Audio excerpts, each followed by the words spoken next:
there have been many civilizations. Yes, because see, we have to do this if we're going to say we're superior, if we're going to have to believe in not what modern scholarship says, the way you're going to look at things, we got to believe in what the Egyptians say. The Egyptians, to this day, I'm ready to debate anybody where they can show me that the ancient Egyptians say that we came from apes. Or to say we came from these different hominid stages that they are claiming. So we got two kind of histories. We're not necessarily saying that they didn't find bones of these older people, these older hominid type of animal people or whatever, but it could very well be bones of a series of apes, and not necessarily the original man. Yes.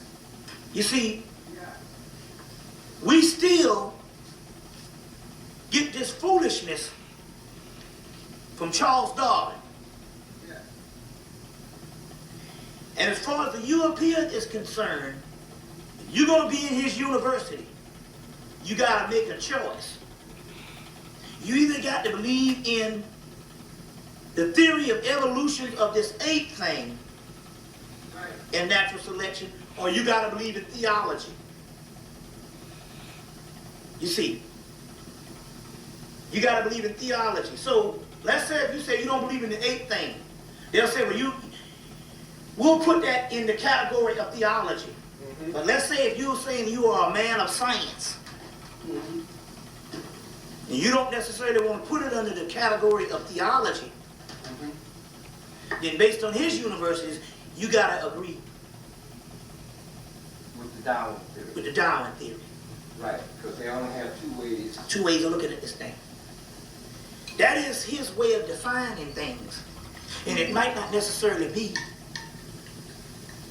Well, it's not the way that the original man looks at things.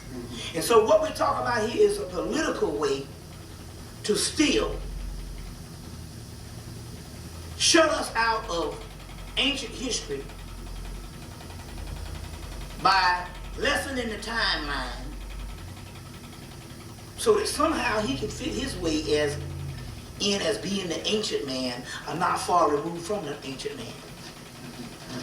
You see what I'm saying? I want you to hold this thought for a minute.